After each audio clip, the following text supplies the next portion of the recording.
السلام علیکم ورحمۃ اللہ وبرکاتہ۔ رب اشرح لی صدری ویسر لی امری واحلل عقدۃ من لسانی یفقہوا قولی۔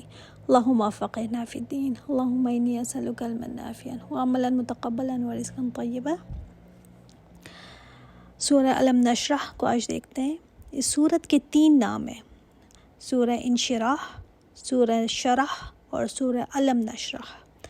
تینوں ہی نام جو ہیں اس کی پہلی آیت سے ہیں، اور اس میں نبی علیہ الصلاۃ والسلام کا سینہ اللہ تعالیٰ نے کھولا، اس کا ذکر ہے، آپ صلی اللہ علیہ وسلم کا ذکر ہے اس میں، اور مکی صورت ہے یہ۔ بسم اللہ الرحمن الرحیم۔ علم نشرح لک صدرک، اے نبی کیا ہم نے آپ کے لیے آپ کے سینے کو نہیں کھولا؟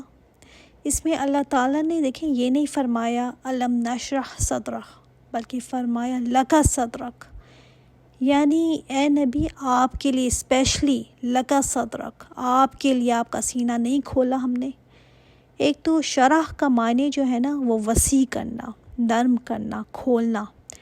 پہلی بات تو اس میں ہے کہ نبی کریم علیہ الصلاۃ والسلام کا سینہ فزیکلی بھی دوبارہ کھولا گیا نا، 2 بار کھولا گیا۔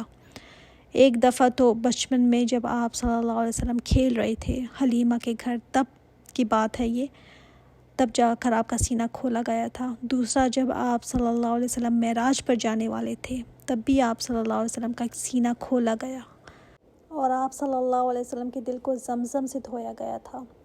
دوسرا معنی اس کے کہ علم نشرح، ہم نے کیا آپ کا سینہ وسیع نہیں کر دیا اسلام کے لیے؟ کفار کی سخت باتوں کو برداشت کرنے کے لیے کیا ہم نے آپ کا سینہ نہیں کھول دیا؟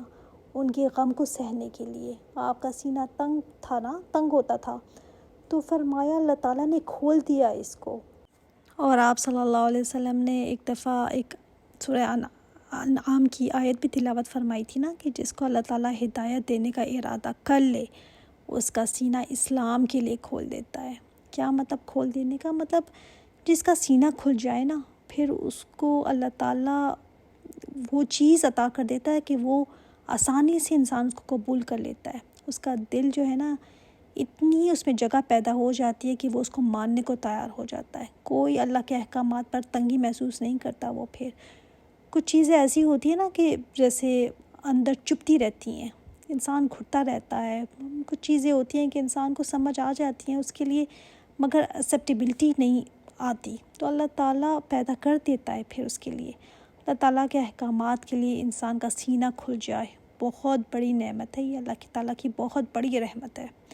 کیونکہ کئی لوگ ہیں جو احکامات سنتے بھی ہیں لیکن ان کو پتہ بھی ہے، مگر سینہ ہی نہیں کھلتا، ان احکامات کے لیے تنگی محسوس کرتے ہیں اپنے اندر، ان سے عمل ہی نہیں ہوتا۔ اور یہ بھی ضروری نہیں کہ سب کا شرح صدرہ ایک جیسے ہو، جیسے کسی کا تھوڑا کھلتا ہے، کسی کا زیادہ، تو عمل بھی پھر اس کا زیادہ ہوگا۔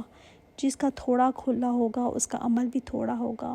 اور کوئی جو ہے وہ مشکل سے چل رہا ہوتا ہے۔ ایک حدیث میں آتا ہے نا کہ جب پوچھا گیا آپ صلی اللہ علیہ وسلم سے کہ جس کا سینہ میں نور داخل ہو جائے، جس کے سینے میں نور داخل ہو جائے، جس سینے کو اللہ تعالیٰ کھول دے، شرح کر دے، یا رسول اللہ اس کی کوئی نشانی ہوتی ہے تو کوئی علامت ہوتی ہے وہ بتائیے۔ آپ صلی اللہ علیہ وسلم نے فرمایا ہاں، انسان اس دھوکے کے گھر سے نکل جاتا ہے، پھر اسے ہمیشہ کے گھر کی طرف دھیان اس کا ہو جاتا ہے، یعنی فزیکلی تو یہیں پر وہ رہتا ہے مگر اس کا دھیان ادھر ہی رہتا ہے، یہاں سے اس کا جی اٹھ جاتا ہے۔ جیسے اور لوگ یہیں کی چیزوں کے پیچھے حرکت پڑے ہوتے ہیں نا، یہیں پہ دوڑ رہے ہوتے ہیں، اس کی دوڑ جو ہے وہ اس طرف نہیں ہوتی، اور موت کے آنے سے پہلے وہ موت کی تیاری کر کے رکھتا ہے۔ اگر یہ علامات آپ میں ہیں تو سمجھ جائیں سینہ آپ کا کھل گیا ہے، نور اندر آ گیا ہے۔ دیکھیے آپ صلی اللہ علیہ وسلم بھی تو ان کی مشرکین مکہ کی جو باتیں تھیں ان کو تو ایسے ہی ایکسیپٹ نہیں کر لیتے تھے نا۔ اللہ تعالیٰ نے اتنی کیپیسٹی آپ صلی اللہ علیہ وسلم کو دے رکھی تھی کہ ان کی باتوں کو آپ صلی اللہ علیہ وسلم برداشت کر لیتے تھے، اور اسلام کے لیے بھی نا، ان کے احکامات کے لیے آپ صلی اللہ علیہ وسلم میں کوئی گھٹن نہیں رہی تھی۔ وحی کا اترنا، دیکھیں کوئی آسان کام نہیں تھا، وحی کا اترنا مشکل تھا آپ صلی اللہ علیہ وسلم کے لیے بہت زیادہ، اس کو لینا سردیوں میں بھی نا پسینہ آ جایا کرتا تھا آپ صلی اللہ علیہ وسلم کو، لیکن اللہ تعالیٰ نے ایسا شوق پیدا کیا، ایسا شوق اندر ڈالا کہ وہی اترتے وقت خوشی محسوس کرتے تھے۔ ایسے ہی نماز آپ صلی اللہ علیہ وسلم کی آنکھوں کی ٹھنڈک تھی، تو سینہ کھل گیا تھا نا ان چیزوں کے لیے۔ تو اب کئیوں کے لیے دیکھیں نماز بوجھ ہے، لیکن ان کے لیے آنکھوں کی ٹھنڈک تھی۔ وَوَضَعْنَا عَنْكَ وِزْرَكَ، اور ہم نے اتار دیا آپ سے آپ کا بوجھ۔ وہ بوجھ کیا تھا؟ نبوت بھی ایک بوجھ تھی نا، اس کو ہلکا کر دیا آپ کے لیے۔ دیکھیں ذمہ داری تھی یہ آپ صلی اللہ علیہ وسلم پر، بہت زیادہ بڑی ذمہ داری تھی نبوت کی، مگر آپ صلی اللہ علیہ وسلم نے اسے خوشی سے اٹھائی۔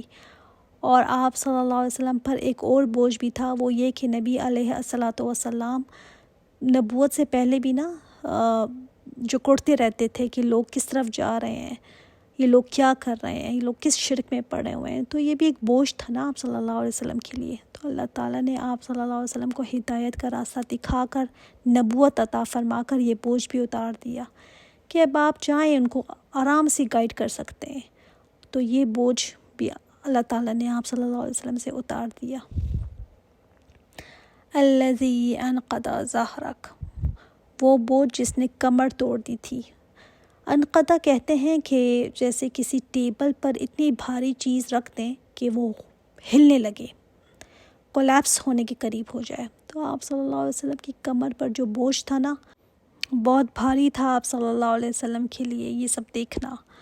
دیکھیں جیسے ہم آج گمراہی دیکھ کر نا بس افسوس تو کرتے ہیں، لیکن پھر بس ادھر ادھر کی باتیں کر کے آرام سے بیٹھ جاتے ہیں کہ اب ہم کیا کر سکتے ہیں، جو کرتے ہیں اب کرتے رہیں، ہم کیا کریں۔ نہیں، آپ صلی اللہ علیہ وسلم کو تو چین نہیں آتا تھا۔ آپ صلی اللہ علیہ وسلم کو یہ اتنی ذمہ داری اپنی لگتی تھی نا کہ میں نے ہی کرنا ہے۔ یہ لوگ کیوں اس طرف جا رہے ہیں، کیوں ایسی باتیں کرتے ہیں، غمگین رہتے تھے ان کی حالت کو دیکھ کر، بدلنا چاہتے تھے ان کو۔ تو اس بوجھ سے اللہ تعالیٰ نے آپ کو آزاد کرا دیا کہ جائیں اب آپ بتا سکتے ہیں لوگوں کو کہ صحیح کیا ہے، غلط کیا ہے۔ وَرَفَعْنَا لَكَ ذِكْرَكَ، اور ہم نے بلند کر دیا آپ کے لیے آپ کا ذکر۔ لکا، آپ کے لیے، اسپیشلی ذکرک، آپ کے لیے آپ کا ذکر بلند کر دیا۔ اس میں تسلی بھی ہے کہ جن حالات میں آپ صلی اللہ علیہ وسلم ہیں، تو ہم تو امیجن ہی نہیں کر سکتے نا، جس ٹینس ماحول میں وہ جس اسٹریس میں ہوں گے آپ صلی اللہ علیہ وسلم، تو اس میں جب یہ آیت اتری ہوگی تو کتنی زیادہ سوتنگ ہے نا یہ کہ نبی ہم نے آپ کے لیے آپ کا ذکر کو بلند کر دیا ہے۔ آپ کو کیا پتہ کہ ایسا بھی وقت آئے گا کہ پورے گلوب پر ایوری سیکنڈ آذان ہوگی جس میں آپ صلی اللہ علیہ وسلم کا ذکر ہوگا۔ اشہد ان محمد رسول اللہ، اتنا ذکر ابھی صرف دنیا میں ہے، یہ بلند کیے، آخرت میں تو ابھی آخرت کی تو ابھی بات ہی نہیں ہو رہی۔ بندہ مسلمان ہو ہی نہیں سکتا، اسلام میں داخل ہی نہیں ہو سکتا جب تک کہ آپ صلی اللہ علیہ وسلم کی رسالت کی گواہی نہ دے دے۔ کسی کی نماز مکمل ہی نہیں ہو سکتی جب تک کہ آپ صلی اللہ علیہ وسلم کے اوپر درود نہ پڑھ لے۔ اور کیسے آپ صلی اللہ علیہ وسلم کے اوپر درود لوگ پڑھتے جا رہے ہیں نا، اور جب تک ایک مسلمان بھی دنیا میں رہے گا نا، یہ درود پڑھا جاتا رہے گا۔ اگر آج بھی نہ دیکھیں آپ صلی اللہ علیہ وسلم کے مخالفین ہیں، تو ایسا ہمیشہ نہیں رہے گا۔ آخرت میں کیسے ذکر بلند ہوگا، شفاعت کبریٰ آپ صلی اللہ علیہ وسلم کرائیں گے مقام محمود پر، تو اللہ تعالیٰ آپ کو وہاں پر بھی فائز کرے گا۔ آپ ہی کی شفاعت سے قیامت کے دن فیصلے شروع ہوں گے۔ جب کوئی نبی شفاعت کرنے کو تیار نہیں ہوگا، اس وقت آپ صلی اللہ علیہ وسلم شفاعت کریں گے۔ سب سے پہلے آپ صلی اللہ علیہ وسلم جنت کا دروازہ کھلوائیں گے۔ فَإِنَّ مَعَ الْعُسْرِ يُسْرًا، إِنَّ مَعَ الْعُسْرِ يُسْرًا، بس بے شک تنگی کے ساتھ آسانی ہے، بے شک تنگی کے ساتھ آسانی ہے۔ مع آیا، لوگ کہتے ہیں کہ تنگی کے بعد آسانی آتی ہے، یہاں مع آیا یعنی ہر تنگی کے ساتھ آسانی ہے، بعد نہیں، ساتھ آسانی ہے۔ ایز آئے گی، جہاں پر مشکل آئے گی وہاں ساتھ ہی ساتھ کوئی نہ کوئی آسانی بھی بھیج دے گا۔ اسی تنگی کے ساتھ راستہ بھی اللہ تعالیٰ نکال دیتا ہے۔ لیکن انسان نا عسر میں اتنا زیادہ غرق ہوتا ہے کہ اسے یسر نظر ہی نہیں آتا، یسر سے وہ اندھا ہی رہتا ہے۔ لیکن اللہ تعالیٰ یسر بھی بھیجتا ہے، آسانی بھی بھیجتا ہے۔ اور جنت جو سب سے بڑی آسانی ہے انسان کے لیے، وہ بھی اسر سے ہی گزر کر آئے گی نا، مشکل سے ہی گزر کر آئے گی۔ دیکھیں حضرت مریم پر کتنی بڑی مشکل آئی تھی نا، ایک عورت جو پاک دامن بڑے خاندان سے تعلق رکھتی تھی، نبیوں کے خاندان سے تھی، ان کا خاندان جو اللہ تعالیٰ کے دین کی کام کرنے والا، اور بچہ ایسے بغیر باپ کے پیدا ہو رہا ہے، اس وقت کیا کہتی ہیں؟ کاش میں مر جاتی، مجھ پر یہ وقت نہ آتا۔ مطلب ان کا غم اتنا زیادہ تھا کہ اب بنے گا کیا میرا۔ لیکن اللہ تعالیٰ نے ساتھ ہی آسانی کر دی، ساتھ ہی بچے کو بلوا دیا، دودھ پیتا بچہ بولنے لگا کہ میں اللہ کا رسول ہوں۔ آسانی کر دی تھی نا اللہ تعالیٰ نے۔ فَإِذَا فَرَغْتَ فَانصَبْ، اور جب آپ فارغ ہو جائیں تو محنت کیجیے۔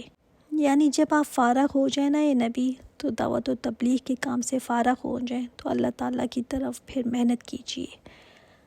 وَإِلَىٰ رَبِّكَ فَارْغَب، اور اپنے رب کی طرف بس رغبت کیجیے۔ رغبت کہتے ہیں شوق کے ساتھ، چاہت کے ساتھ کسی کی طرف مائل ہونا۔ یہ نہیں ہوتی رغبت کے مارے باندھے کا کھڑا ہو جاؤں۔ جب آپ فارغ ہونا، کیا مطلب دعوت و تبلیغ کے کام سے جب آپ فارغ ہو جائیں تو اس کے بعد کیا کریں؟ کھڑے ہو جائیں، پھر محنت کریں عبادت میں۔ اور آپ صلی اللہ علیہ وسلم کتنی زیادہ محنت کرتے تھے نا، کہ راتوں کو کھڑے رہتے تھے نماز میں، تو پاؤں بھی سوج جاتے تھے، اتنی محنت کرتے تھے، کیونکہ کہا گیا فانصب، محنت کیجیے۔ الحمدللہ، اشہد ان لا الہ الا اللہ واشہد ان محمدًا عبدہ ورسولہ۔ السلام علیکم ورحمۃ اللہ وبرکاتہ۔